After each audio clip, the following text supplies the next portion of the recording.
नमस्कार दोस्तों, आप देख रहे हैं डरावनी डायरी। पिछली बार आपने कमेंट्स में जो तूफान ला दिया वो अद्भुत था। हमें पता चला कि हमारी कहानियां देश के कोने कोने में खौफ पैदा कर रही हैं। यह जानकर दिल खुश हुआ। दोस्तों, जिन्होंने कमेंट के जरिए अपना प्यार हम तक पहुंचाया है, उन सभी के नाम इस कहानी के आखिर में लिए जाएंगे। तब तक के लिए हम कहानी की ओर बढ़ते हैं। आज जो कहानी मैं आपको सुनाने जा रहा हूं वो मेरे गांव की है। मेरा नाम अर्जुन है और मैं उस गांव में पला बढ़ा हूं जहां बरसों से एक अनकही मान्यता चली आ रही थी। जंगल के किनारे सूरज ढलने के बाद कोई नहीं जाता। क्यों? क्योंकि कहते हैं कि अंधेरा होते ही वो जंगल सांस लेने लगता है। हां, बिल्कुल वैसे ही जैसे कोई जिंदा प्राणी सांस लेता है। बचपन में दादी कहा करती थी, बेटा, उस जंगल में रात को जाना मतलब वापस ना लौटना। पर बच्चे तो बच्चे होते हैं ना, हमें लगता था ये सब बस डराने की कहानियां हैं। पर जब मैं 20 साल का हुआ तब मुझे एहसास हुआ कि कुछ कहानियां सिर्फ कहानियां नहीं होती, वो चेतावनियां होती हैं। उस साल बहुत भयानक अकाल पड़ा था। बारिश एक बूंद भी नहीं हुई थी। खेतों में फसल सूख गई, कुएं सूख गए और लोगों के चेहरों पर उम्मीद सूख गई। गांव में भुखमरी का साया मंडराने लगा था। ऐसे में कुछ लोगों ने तय किया कि अब जंगल से लकड़ी काटकर बेचने के अलावा कोई रास्ता नहीं। दिन में तो वैसे भी काम की भीड़ रहती थी, इसलिए 3 आदमियों ने, रामू, किशन और बंसी ने, एक खतरनाक फैसला लिया, रात में जंगल जाने का। रामू सबसे बड़ा था, करीब 40 साल का, मजबूत कदकाठी, पर चेहरे पर हमेशा परेशानी की लकीरें रहती थीं। उसके घर में 4 बच्चे थे और बूढ़ी मां। किशन थोड़ा छोटा था, करीब 30 का, दुबला पतला पर दिल का साफ। और बंसी, वो सबसे युवा था, 25-26 साल का, जोशीला और थोड़ा लापरवाह। तीनों ने मिलकर सोचा कि एक रात की मेहनत से कम इतनी लकड़ी तो कट जाएगी कि महीने भर का राशन आ जाए। उस रात का मंजर मैं कभी नहीं भूल सकता। मैं उस वक्त गांव के चौपाल पर बैठा था जब तीनों अपनी कुल्हाड़ियां संभालते हुए निकले। रामू की पत्नी रोते हुए दरवाजे पर खड़ी थी। मत जाओ, भगवान के लिए मत जाओ। पर गरीबी ने उसकी गुहार को अनसुना कर दिया। चांद आधा था उस रात। तारे भी कुछ कम चमक रहे थे, जैसे वो भी जानते हों कि कुछ गलत होने वाला है। तीनों हाथों में मशालें लिए जंगल की तरफ चल पड़े। मैं दूर से देख रहा था। उनकी परछाइयां धीरे धीरे अंधेरे में समाती गईं। जंगल का मुहाना जैसे एक बड़े राक्षस का मुंह था। घने पेड़ जिनकी शाखाएं इतनी उलझी हुई थीं कि चांदनी भी उनके भीतर घुसने से डरती थी। तीनों जैसे ही उस अंधेरे में दाखिल हुए, मशाल की लौ तेजी से फड़फड़ाने लगी। हवा जैसे भारी हो गई थी, सांस लेने में तकलीफ होने लगी। किशन ने सबसे पहले महसूस किया। उसने रुककर कहा, कुछ चल रहा है हमारे आसपास। रामू ने पीछे मुड़कर देखा। कुछ नहीं था, बस अंधेरा और पेड़ों की काली परछाइयां। घबरा मत, बस हवा होगी, उसने कहा, पर उसकी आवाज में भी डर की हल्की सी कंपकंपी थी। बंसी, जो सबसे निडर था, हंसा। अरे भाई, अगर इसी से डर गए तो लकड़ी कैसे काटोगे? चलो आगे। वो थोड़ा और आगे बढ़े। पेड़ों के बीच में एक छोटी सी खुली जगह मिली। वहां उन्होंने सोचा कि यहीं से शुरुआत करेंगे। रामू ने अपनी कुल्हाड़ी उठाई, पर उसी पल एक अजीब सी आवाज, जैसे किसी ने रेशम की साड़ी हवा में लहराई हो। तीनों ने एक साथ देखा और सामने वो खड़ी थी। एक स्त्री। नहीं, स्त्री कहना ठीक नहीं होगा। कोई आकृति जो स्त्री जैसी थी, पर इतनी सुंदर कि तीनों की सांसें रुक गईं। सफेद साड़ी जो बर्फ से भी ज्यादा उजली थी। बाल घुटनों तक लंबे, काले और चमकदार। त्वचा एकदम दूधिया, जैसे चांदनी ने मूर्ति बना दी हो। पर आंखें बिल्कुल बुझी हुई थीं, जैसे किसी दिए की लौ बुझा दी हो। तीनों जड़वत खड़े रह गए। मशाल रामू के हाथ से गिर ही जाती अगर उसने संभाल न ली होती। वो स्त्री धीरे धीरे उनकी तरफ बढ़ी। उसके पैर जमीन को छू नहीं रहे थे, वो हवा में तैर रही थी। उसने धीमे से, बहुत मीठी आवाज में कहा, तुम लोग लकड़ी काटने आए हो ना? तीनों ने एक दूसरे की तरफ देखा। बंसी ने हिम्मत करके कहा, हां, हम बहुत गरीब हैं, हमें लकड़ी चाहिए। वो स्त्री मुस्कुराई। उसकी मुस्कान बेहद खूबसूरत थी, पर कहीं ना कहीं उसमें कुछ था जो रूह को कांपा देता था। तो काटो, उसने कहा, पर हर पेड़ जो तुम गिराओगे उसकी जड़ के पास तुम्हें एक सोने का सिक्का मिलेगा। सोने का नाम सुनते ही तीनों की आंखों में चमक आ गई। रामू ने पूछा, सोना? सच में? वो स्त्री ने सिर हिलाया।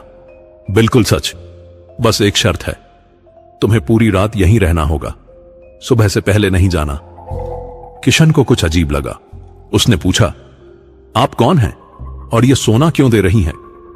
वो स्त्री ने कुछ जवाब नहीं दिया, बस उसने अपना हाथ हवा में घुमाया और अचानक एक तेज आवाज आई, जैसे हजारों कंकाल एक साथ हिल रहे हों। कड़कड़ाहट की आवाज। तीनों के रोंगटे खड़े हो गए।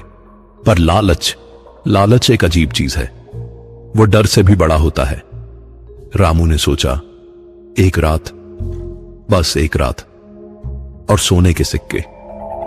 उसने अपने बच्चों का रोता हुआ चेहरा याद किया। बंसी ने कहा, ठीक है, हम मानते हैं। किशन ने रोकना चाहा, पर उसकी आवाज निकल नहीं पाई। वो स्त्री फिर मुस्कुराई, पीछे हटी और अंधेरे में घुल गई, जैसे वो थी ही नहीं। तीनों कुछ देर खड़े रहे। फिर रामू ने कुल्हाड़ी उठाई, एक पेड़ के पास गया और पहली चोट मारी, और उसी पल हवा में एक अजीब सी सिसकारी गूंजी, जैसे किसी ने दर्द में कराहा हो। उस रात की हर घटना मुझे बाद में रामू की बीवी ने सुनाई थी। वो इकलौता आदमी था जो जिंदा लौटा, और जब उसने ये कहानी सुनाई तो उसकी आंखों में वो दहशत थी जो शब्दों में बयान नहीं हो सकती। रामू ने जैसे ही पहली चोट मारी, पेड़ की छाल से एक अजीब सी आवाज निकली, जैसे कोई जिंदा प्राणी घायल हो गया हो। किशन ने पूछा, ये आवाज, ये क्या थी? रामू ने कंधे उचकाए। पता नहीं, पेड़ पुराना होगा, सूखी लकड़ी ऐसी आवाजें निकालती है। पर बंसी को कुछ और ही दिखा। उसने पेड़ की छाल पर गौर से देखा, और वहां छाल के भीतर से कुछ लाल तरल पदार्थ रिस रहा था, खून जैसा। भाई, ये देखो, बंसी ने चिल्लाकर कहा। रामू और किशन दौड़कर आए। तीनों ने मशाल पास लाई। छाल से सच में कुछ गाढ़ा लाल तरल निकल रहा था। गंध भी अजीब थी, जैसे सड़ा हुआ मांस। किशन की सांसें तेज हो गईं। भाग चलो यहां से, यह जगह सही नहीं है। पर रामू ने उसे रोका। अरे पागल हो गए हो क्या? सोने के सिक्के मिलेंगे, बस एक रात की बात है। बंसी भी डर रहा था, पर लालच उससे भी बोल रहा था। चलो एक पेड़ तो गिरा के देखते हैं, अगर सच में सोना मिला तो फिर सोचेंगे। तीनों ने मिलकर चोटें मारनी शुरू की। हर चोट के साथ पेड़ कराहता था, हर चोट के साथ हवा और भारी होती जाती थी, और फिर धड़ाम, पेड़ गिर गया। तीनों ने राहत की सांस ली। रामू ने पेड़ की जड़ों की तरफ देखा, और वहां सच में एक चमकता हुआ सोने का सिक्का पड़ा था। ये रहा, रामू चिल्लाया और सिक्का उठा लिया। वो चमक रहा था, असली सोने की तरह। रामू की आंखों में जैसे सारी खुशियां लौट आईं। देखा, मैंने कहा था ना, यह असली है। बंसी भी खुश हो गया। अरे वाह, तो चलो और पेड़ काटते हैं। पर किशन, वो अभी भी संशय में था। उसने पेड़ के तने को देखा, और अचानक उसका चेहरा सफेद पड़ गया। रामू, ये देखो। पेड़ की छाल में ठीक बीच में एक मानव उंगली फंसी हुई थी। नाखून, त्वचा, सब कुछ, जैसे किसी इंसान का हाथ छाल के भीतर समा गया हो। तीनों कुछ देर उस उंगली को घूरते रहे। हवा में सन्नाटा छा गया, सिर्फ पत्तों की सरसराहट और दूर से किसी जानवर की आवाज सुनाई दे रही थी। बंसी ने हंसने की कोशिश की, हालांकि उसकी हंसी बनावटी थी। अरे, पेड़ों में कभी कभी अजीब चीजें निकल जाती हैं, शायद किसी जानवर का हिस्सा फंस गया होगा। रामू ने भी मान लिया। उसने सोने का सिक्का जेब में रखा और बोला, चलो और पेड़ काटते हैं, समय बर्बाद मत करो। तीनों अगले पेड़ की तरफ बढ़े, पर इस बार कुछ और था। जंगल जैसे जिंदा हो गया था। हर तरफ से अजीब आवाजें आ रही थीं, जैसे कोई फुसफुसा रहा हो, कभी दाहिनी तरफ से, कभी बाईं तरफ से। तीनों पीछे मुड़ते पर कोई नहीं होता। दूसरा पेड़ गिराया, फिर से सोने का सिक्का मिला। तीसरा पेड़ गिराया, फिर सिक्का। चौथा, पांचवा, पर हर पेड़ के साथ कुछ न कुछ अजीब मिलता। किसी पेड़ की छाल में मानव दांत फंसे थे, किसी में बालों की लटें, किसी में हड्डी का टुकड़ा। किशन का दिल जोर जोर से धड़कने लगा। भाइयों, यह सब गलत है, हम यहां से चलते हैं, सोना रहने दो। पर रामू और बंसी अब सोने के नशे में थे। 5 सिक्के, 5 शुद्ध सोने के सिक्के, ये तो महीनों की कमाई हो गई। रात और गहराती जा रही थी। चांद भी बादलों में छुप गया था। अंधेरा इतना घना था कि मशाल की रोशनी भी बस कुछ फीट दूर तक जाती थी। तभी वो आवाज आई, एक भयानक, दिल दहला देने वाली चीख। तीनों एक साथ उछलकर खड़े हो गए। कुल्हाड़ियां हाथों से गिर गईं। चीख इतनी तेज थी कि उनके कान भन्ना गए। पर यह चीख, यह किसी इंसान की नहीं थी, यह किसी जानवर की भी नहीं थी, यह पेड़ की चीख थी। जी हां, पेड़ की। वो पेड़ जिसे उन्होंने अभी अभी गिराया था, उसकी छाल फट रही थी और उसमें से एक मुंह जैसी आकृति उभर रही थी, दांत, जीभ, सब कुछ। और वो चीख रहा था। भाग चलो, किशन चिल्लाया, पर बंसी के पैर जम गए थे। वो देख रहा था, पेड़ की छाल पर खून बह रहा था। असली खून, गाढ़ा, ताजा। और उसी समय सफेद साड़ी वाली वो स्त्री फिर से प्रकट हुई। पर इस बार उसका चेहरा पहले जैसा नहीं था। उसकी आंखें अब बुझी नहीं थीं, वो सुलग रही थीं, लाल खूनी आंखें। और उसकी मुस्कान, वो मुस्कान किसी राक्षसी की थी। किशन की सांसें रुक रुक कर आ रही थीं। उसने अपने दोनों साथियों को देखा। रामू, जो अभी भी उस सोने के सिक्कों को जेब में महसूस कर रहा था, और बंसी, जो उस खून बहते पेड़ को घूर रहा था। मैं यहां नहीं रुक सकता, किशन ने कहा। उसकी आवाज कांप रही थी। उसने सोने का सिक्का अपनी जेब से निकाला और जोर से जमीन पर फेंक दिया। यह शापित है, यह सब शापित है। सिक्का जमीन पर गिरा, पर गिरते ही वो धुएं में बदल गया। तीनों ने हैरानी से देखा। सिक्का गायब हो गया था, बस काला धुआं रह गया था जो हवा में घुल गया। ये क्या हुआ? बंसी फुसफुसाया। और उसी पल वो सफेद साड़ी वाली स्त्री उनके बीच में आ गई। इतनी तेजी से आई कि तीनों को पता भी नहीं चला। वो अब उनसे सिर्फ 2 फीट दूर खड़ी थी। उसकी आंखें अब आग की तरह जल रही थीं। उसके बाल हवा में लहरा रहे थे, हालांकि हवा नहीं चल रही थी। और उसकी त्वचा, जो पहले बर्फ जैसी सफेद थी, अब एक अजीब सी नीली रोशनी छोड़ रही थी। भागना मत, वो फुसफुसाई। उसकी आवाज अब मीठी नहीं थी, वो कर्कश थी, जैसे किसी ने नाखूनों से लोहे को खुरचा हो। सोना पसंद नहीं आया? उसने अपना हाथ हवा में फैलाया और जमीन से अचानक धुंध उठने लगी, काली गाढ़ी धुंध। और उस धुंध से और सोने के सिक्के निकलकर तीनों के पैरों पर गिरने लगे। 10 सिक्के, चमकते हुए, सुनहरे। रामू की आंखें फिर चमक उठीं। इतना सारा सोना। वो झुका और एक सिक्का उठाने लगा। नहीं, किशन ने उसका हाथ पकड़ लिया। ये छुओ मत। पर रामू ने उसका हाथ झटक दिया। पागल हो गए हो क्या? इतना सोना और तुम मना कर रहे हो? बंसी भी झुका। उसने एक सिक्का उठाया और उसे ध्यान से देखने लगा। सिक्का भारी था, पर उस पर कुछ लिखा था। बंसी ने मशाल पास लाई और पढ़ने की कोशिश की। वहां एक नाम उकेरा हुआ था, भीम। बंसी ने पढ़ा, इस पर भीम लिखा है। रामू ने अपना सिक्का देखा, उस पर भी एक नाम था, राजू। किशन ने एक सिक्का उठाया, हालांकि उसके हाथ कांप रहे थे। उस पर लिखा था, गणेश। तीनों ने एक दूसरे की तरफ देखा। ये तो उनके गांव के लोगों के नाम थे। भीम वो लकड़हारा था जो 10 साल पहले जंगल में गया था और कभी वापस नहीं लौटा। राजू एक चरवाहा था जो 5 साल पहले गायब हो गया था।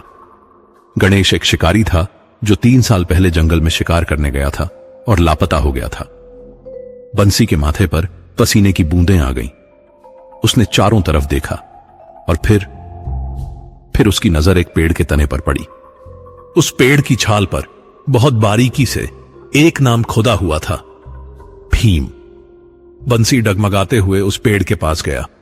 उसने मशाल नीचे की ओर की और जो उसने देखा वो उसकी जान निकाल देने के लिए काफी था। पेड़ की जड़ों में मिट्टी के भीतर एक कंकाल लिपटा हुआ था, मानव कंकाल। जड़ें उसकी हड्डियों में घुसी हुई थीं, जैसे पेड़ उस शरीर को खा गया हो। बंसी चीख पड़ा, ये जंगल लोगों को खा जाता है। उसकी चीख सुनकर रामू और किशन दौड़े। उन्होंने भी वो कंकाल देखा और फिर उन्होंने चारों तरफ देखा। हर पेड़ के तने पर नाम खुदे हुए थे, दर्जनों नाम, सैकड़ों नाम। हर एक नाम किसी गायब हुए इंसान का था।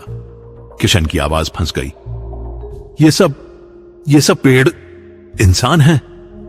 वो सफेद साड़ी वाली स्त्री ठहाके लगाने लगी। उसकी हंसी इतनी भयानक थी कि तीनों के कान फटने लगे। समझदार हो तुम, वो बोली। हां, ये सब इंसान हैं या थे। अब ये मेरे बगीचे का हिस्सा हैं। तुम कौन हो? रामू ने कुल्हाड़ी उठाते हुए पूछा। मैं? वो स्त्री मुस्कुराई। मैं इस जंगल की रक्षक हूं, या शायद इसका शाप। लोग मुझे कई नामों से बुलाते हैं, डायन, चुड़ैल, पिशाचिनी, पर मेरा असली नाम तो बहुत पुराना है। इतना पुराना कि तुम्हारे पुरखे भी नहीं जानते होंगे। तुम हमें क्यों यहां बुलाया? बंसी चिल्लाया। बुलाया? वो हंसी। मैंने तो बस मौका दिया। तुम खुद अपने लालच के कारण यहां आए, और अब तुम मेरे हो। उसने फिर से अपना हाथ घुमाया और अचानक हर तरफ से आवाजें आने लगीं। कराहने की आवाजें, चीखों की आवाजें, रोने की आवाजें। पेड़ों की छालें फटने लगीं और उनके भीतर से चेहरे दिखने लगे। मानव चेहरे, विकृत, सड़े हुए, दर्द में तड़पते हुए। हर पेड़ के अंदर एक इंसान कैद था, जिंदा, सड़ता हुआ, चिल्लाता हुआ। किशन की आंखों से आंसू बहने लगे। भगवान, ये क्या हो रहा है? भगवान? वो स्त्री ठहाके लगाई। भगवान यहां नहीं आता बेवकूफ, ये मेरा राज्य है। जो मैं अब आपको बताने जा रहा हूं वो रामू ने मुझे तब बताया था जब वो पागलपन के आखिरी छोर पर था। उसकी आंखें सूनी हो चुकी थीं, चेहरा काला पड़ गया था और बाल सफेद हो गए थे, बस एक ही रात में। जी हां, एक ही रात ने उसे इतना बदल दिया था कि अपने ही बच्चे उससे डरने लगे थे। उस रात जंगल में जब वो तीनों सोच रहे थे कि भागना है या नहीं, वो स्त्री अचानक हवा में तैरने लगी। उसके पैर जमीन से कोई 10 फीट ऊपर उठ गए और फिर जो हुआ वो किसी बुरे सपने से भी बदतर था। उसका चेहरा पिघलने लगा। जी हां, बिल्कुल वैसे जैसे मोम की गुड़िया को आग के पास रख दो। उसकी नाक, उसके होंठ, उसकी आंखें सब धीरे धीरे नीचे की तरफ बहने लगी और उसके नीचे जो असली चेहरा था वो, रामू ने मुझे बताया था कि उसने अपनी पूरी जिंदगी में इतनी भयानक चीज नहीं देखी थी। वो चेहरा आधा हड्डी का था, आधा सड़े हुए मांस का। एक आंख गायब थी, उसकी जगह बस एक काला गड्ढा था जिसमें कीड़े रेंग रहे थे। दूसरी आंख लाल थी, जैसे खून से भरी हो। उसका जबड़ा टूटा हुआ था, दांत नुकीले और गंदे, और उसके सिर से बाल नहीं बल्कि कांटे निकल रहे थे, असली कांटे जिनसे काले खून की बूंदें टपक रही थीं। तीनों की चीखें निकल गईं। वो पीछे हटने लगे, पर उनके पैर जैसे जम गए थे। डर ने उन्हें बांध दिया था। वो जो कुछ भी थी, डायन, चुड़ैल, पिशाचिनी, वो बोली। उसकी आवाज अब और भी भयानक थी, जैसे 10 आवाजें एक साथ निकल रही हों। मुझे तुम जैसे लालची चाहिए, मेरी खुराक के लिए। खुराक? बंसी की आवाज कांप रही थी। हां, वो हिसाई। मैं इंसानों की आत्माओं पर जिंदा रहती हूं। उनका दर्द, उनका डर, उनकी चीखें, ये सब मेरा भोजन है। और तुम तीनों बहुत स्वादिष्ट लग रहे हो। उसने फिर से अपना हाथ घुमाया और अचानक हर तरफ से हड्डियां ढहकर गिरने लगीं। पेड़ों की छालें पूरी तरह से फट गईं और उनके भीतर से हजारों मानव हड्डियां, खोपड़ियां, पसलियां, हाथ पैर की हड्डियां सब जमीन पर बिखर गईं। हर हड्डी जैसे चिल्ला रही थी। कोई आवाज नहीं थी, पर तीनों को महसूस हो रहा था वो आत्माएं मदद मांग रही थीं, छुटकारा मांग रही थीं। कितने साल हो गए, वो डायन बोली, मैं यहां रह रही हूं, सदिया, और हर साल कुछ बेवकूफ यहां आ जाते हैं, लालच में, डर में, या सिर्फ गलती से, और मैं उन्हें अपना बना लेती हूं। रामू ने हिम्मत जुटाते हुए पूछा, हमें जाने दो प्लीज, हम कुछ नहीं लेंगे, सोना भी छोड़ देते हैं। वो डायन ठहाके लगाई, जाने दो इतनी आसानी से? नहीं मेरे प्यारे, तुमने मेरे पेड़ काटे हैं, मेरे बच्चों को घायल किया है, अब तुम्हें सजा भुगतनी होगी। बच्चे? किशन ने पूछा। हां, वो बोली, ये सारे पेड़, ये सब मेरे बच्चे हैं, इनमें वो सब आत्माएं बंद हैं जो मैंने पकड़ी हैं, और तुमने उन्हें काटा, तुमने उन्हें दर्द दिया। उसने अपनी एक उंगली उठाई और अचानक पेड़ों की जड़ें जमीन से बाहर निकल आईं, मोटी काली जड़ें जिन पर हरे रंग का फंगस लगा हुआ था। वो जड़ें सांप की तरह रेंगने लगीं, तीनों की तरफ। बंसी सबसे पीछे खड़ा था। जड़ों ने सबसे पहले उसे निशाना बनाया। उसने भागने की कोशिश की, पर जड़ें बहुत तेज थीं। एक जड़ ने उसका बायां पैर पकड़ लिया। बचाओ, बंसी चिल्लाया। रामू, किशन, मुझे बचाओ। रामू और किशन दौड़े। उन्होंने अपनी कुल्हाड़ियां उठाईं और उस जड़ पर वार करने लगे, पर जड़ इतनी मजबूत थी कि कुल्हाड़ी के वार से भी नहीं कटी, बल्कि हर वार पर जड़ से खून निकलने लगा, असली गाढ़ा खून, और जड़ें बढ़ती रहीं। एक और जड़ ने बंसी की दूसरी टांग पकड़ ली, फिर एक ने उसकी कमर को लपेट लिया। बंसी पागलों की तरह चीख रहा था, हाथ पैर मार रहा था, पर कुछ फायदा नहीं हुआ। नहीं नहीं, मुझे छोड़ दो। बंसी की आवाज फटी जा रही थी। जड़ें उसे धीरे धीरे खींचने लगीं, जमीन की तरफ, मिट्टी के अंदर। बंसी के हाथ हवा में लहरा रहे थे, मदद के लिए। रामू ने उसका हाथ पकड़ने की कोशिश की, पर जड़ें इतनी ताकतवर थीं कि बंसी धीरे धीरे नीचे की तरफ घसीटा जा रहा था। उसका आधा शरीर जमीन के अंदर जा चुका था। रामू, किशन, भगवान के लिए! बंसी की आवाज अब दब रही थी। जड़ें उसकी छाती को कस रही थीं। सांस लेना मुश्किल हो रहा था। किशन पागल हो गया। वो जड़ों को खोदने लगा, नंगे हाथों से मिट्टी खोदने लगा। उसकी उंगलियों से खून बहने लगा, पर उसे परवाह नहीं थी। पर तब तक बंसी का पूरा शरीर जमीन के अंदर जा चुका था। बस उसका सिर बाहर था। उसकी आंखें फटी हुई थीं, मुंह खुला हुआ था, और उसमें से एक आखिरी दिल दहला देने वाली चीख निकली। फिर वो भी अंदर चला गया। जमीन ऐसे बंद हो गई जैसे कुछ हुआ ही ना हो। बस थोड़ी सी मिट्टी उखड़ी हुई थी, और जमीन से बंसी का खून बाहर रिस रहा था। रामू और किशन वहीं जमीन पर बैठ गए। दोनों की सांसें रुक रुक कर आ रही थीं। उनका दोस्त, उनका भाई, बस इतनी जल्दी खत्म। वो डायन फिर से हंसी। एक हो गया, अब दो बचे हैं। रामू और किशन अब पागलों की तरह भाग रहे थे। कोई दिशा नहीं, कोई रास्ता नहीं, बस भागते जा रहे थे। पेड़ों से टकराते, जड़ों में उलझते, गिरते, फिर उठकर भागते। पर जंगल बदल रहा था। जहां वो एक बार दौड़ते, वहां अचानक नए पेड़ उग जाते। ऊंचे, घने, काले पेड़, जैसे जंगल उन्हें जानबूझकर भटका रहा हो। जहां वो मुड़ते, वहां जमीन दरक कर कंकाल बाहर झांकने लगते। खोपड़ियां, जिनकी आंखों में अभी भी दर्द था। हाथ जो हवा में लहराते थे, मदद मांगते। ये कैसा जंगल है? किशन चीख पड़ा। ये तो नर्क है। रामू के फेफड़े फटने लगे थे। उसकी उम्र ज्यादा थी, वो ज्यादा देर तक नहीं भाग सकता था। वो एक पेड़ के सहारे रुका, हांफने लगा। नहीं रुको, किशन ने उसे खींचा। रुके तो मर गए। पर रामू गिर गया। उसके घुटनों में ताकत नहीं बची थी। मैं नहीं भाग सकता, तुम जाओ। नहीं, किशन ने उसे उठाने की कोशिश की। हम दोनों साथ जाएंगे।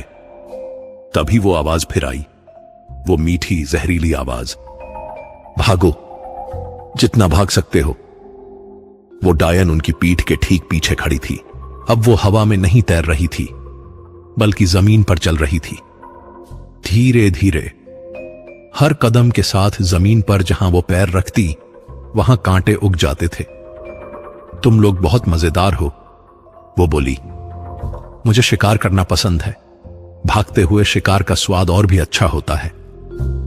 किशन ने रामू को घसीटते हुए उठाया। दोनों फिर से भागने लगे। पर अब उन्हें समझ आ गया था, इस जंगल से बाहर निकलना नामुमकिन था। यह जंगल जिंदा था और यह उन्हें कभी नहीं जाने देगा। तभी किशन को कुछ दिखा। दूर, बहुत दूर, पेड़ों के बीच में एक हल्की सी रोशनी, मध्यम पीली रोशनी, शायद चांद की, शायद सुबह की। वहां, किशन चिल्लाया, वहां रोशनी है, चलो। दोनों उस रोशनी की तरफ दौड़े। उम्मीद की एक किरण जाग उठी। शायद ये बाहर निकलने का रास्ता हो। पर जैसे जैसे वो पास पहुंचे, उन्हें समझ आया, ये रोशनी चांद की नहीं थी। ये उन्हीं पेड़ों से निकल रही थी। पेड़ों की छालों में कैद आत्माएं चमक रही थीं, सड़ते हुए शरीर जो फास्फोरस की तरह चमक रहे थे। नहीं, किशन की आवाज टूट गई और तभी एक पेड़ की शाखा अचानक झुकी और किशन का हाथ पकड़ लिया। नहीं, शाखा नहीं, यह एक हाथ था, मानव हाथ जो पेड़ से निकला था। किशन चीखा, अपना हाथ छुड़ाने की कोशिश की, पर और हाथ निकल आए। दर्जनों हाथ, हर पेड़ से, सड़े हुए हड्डियों वाले हाथ, सब किशन को पकड़ने की कोशिश कर रहे थे। रामू ने उसे बचाने की कोशिश की, पर तभी उसे भी किसी चीज ने पकड़ लिया। उसने नीचे देखा, जड़ें, फिर से वही जड़ें। नहीं, फिर से नहीं, रामू चिल्लाया, पर जड़ें उसे घसीटने लगी। रामू ने पेड़ का तना पकड़ लिया, पूरी ताकत से चिपका रहा, पर जड़ें इतनी मजबूत थीं। किशन अब पूरी तरह से हाथों में जकड़ा हुआ था। वो हाथ उसे एक पेड़ की तरफ खींच रहे थे और फिर पेड़ की छाल खुलने लगी, जैसे किसी ने पेड़ पर एक दरवाजा खोल दिया हो। उस दरवाजे के अंदर अंधेरा था, गहरा भयानक अंधेरा, और उसमें से एक गंध आ रही थी, सड़ते हुए मांस की, खून की, मौत की। नहीं, मुझे अंदर मत ले जाओ, किशन की आवाज गूंजी, पर हाथों ने उसे अंदर धकेल दिया। किशन की चीखें पेड़ के भीतर से आती रहीं। 2 मिनट, 5 मिनट, 10 मिनट, और फिर धीरे धीरे कम होती गईं, और फिर सन्नाटा। पेड़ की छाल वापस बंद हो गई। बस उसकी सतह पर एक नाम उभर आया, किशन। रामू ने यह सब देखा और कुछ टूट गया उसके भीतर। उसका दोस्त, उसका भाई अब एक पेड़ बन चुका था। जड़ों ने उसे भी खींचना शुरू कर दिया था। रामू अब हार चुका था। उसने छोड़ दिया। ले जाओ मुझे, वो फुसफुसाया। मार डालो, खत्म कर दो। वो डायन उसके सामने आई। उसका भयानक चेहरा अब और भी करीब था। रामू को उसकी सड़ी हुई सांस की बदबू आ रही थी। मारूंगी, वो बोली। नहीं मेरे प्यारे, मौत तो बहुत आसान है। मैं तुम्हें कुछ और दूंगी, अनंत पीड़ा। तुम यहां रहोगे, इस पेड़ में कैद, हमेशा के लिए, जिंदा पर मरे हुए, महसूस करते हुए हर दर्द, हर पल, सदियों तक। रामू की आंखों से आंसू बहने लगे। पर तभी अचानक दूर से एक आवाज आई, एक मुर्गे की आवाज। बांग। सुबह हो रही थी। डायन का चेहरा अचानक बदल गया, गुस्से में, डर में। नहीं, वो चिल्लाई। जड़ों ने अपनी पकड़ ढीली कर दी। रामू जमीन पर गिर गया। डायन पीछे हटने लगी, धुएं में घुलने लगी। तुम बच गए, वो हिसहिसाई। पर अगली रात तुम मेरे होगे। जहां भी जाओगे मैं तुम्हें ढूंढ लूंगी। और फिर वो गायब हो गई, पूरी तरह से। रामू वहीं पड़ा रहा, सांसें लेता हुआ। सूरज की पहली किरण पेड़ों के बीच से झांकी और जंगल फिर से सामान्य दिखने लगा। पक्षियों की आवाजें आने लगी। हवा हल्की हो गई। रामू किसी तरह उठा और भागा, बस भागता रहा जब तक जंगल की सीमा नहीं आ गई। और फिर वो गांव की तरफ दौड़ा। पर वो जानता था, वो डायन सच कह रही थी। वो उसे फिर से ढूंढेगी। रामू गांव पहुंचा तो सुबह हो चुकी थी। उसकी हालत देखकर सब दौड़े। उसके कपड़े फटे हुए थे, पूरा शरीर खरोंचों से भरा था और उसकी आंखें जैसे किसी और दुनिया को देख रही थीं। रामू, क्या हुआ? उसकी पत्नी रोते हुए दौड़ी। किशन और बंसी कहां हैं? पर रामू बोल नहीं पाया। वो बस रोता रहा, घंटों रोता रहा। गांव के लोगों ने तय किया कि वो जंगल में जाकर किशन और बंसी को ढूंढेंगे। 15-20 आदमी हथियारों के साथ निकल पड़े। मैं भी उनके साथ था। मैं उस वक्त 20 साल का था और मुझे लगा कि शायद वो दोनों कहीं घायल पड़े होंगे। हम जंगल में गए। दिन का उजाला था तो डर कम था, पर जैसे जैसे हम अंदर गए एक अजीब सी चुप्पी महसूस होने लगी। कोई पक्षी नहीं, कोई जानवर नहीं, बस पेड़ और सन्नाटा। फिर हमें वो जगह मिली जहां रामू, किशन और बंसी रात में गए थे। जमीन पर कुल्हाड़ियां पड़ी थीं, मशाल की राख बिखरी हुई थी और 3 ढेर थे, 3 ढेर हड्डियों के। मैं आज भी वो मंजर नहीं भूल सकता। ये हड्डियां ताजा थीं, खून से सनी हुई। खोपड़ियां, पसलियां, हाथ पैर की हड्डियां सब अलग अलग बिखरी हुई थीं, जैसे किसी ने जानबूझकर इन्हें तोड़ा हो। और पेड़ों की शाखाओं से 3 मानव खोपड़ियां झूल रही थीं। रस्सियों से बंधी हुई नहीं, बल्कि शाखाएं खोपड़ियों में घुसी हुई थीं, जैसे पेड़ खुद उन्हें पकड़े हुए हों। एक बुजुर्ग आदमी, रामप्रसाद काका, उन खोपड़ियों के पास गए। उन्होंने एक खोपड़ी को ध्यान से देखा और चीख पड़े, ये तो बंसी है।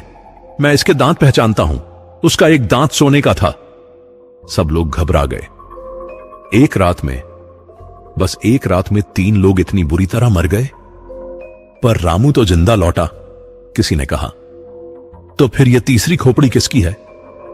तभी मुझे एक पेड़ पर कुछ दिखा। मैं उसके पास गया।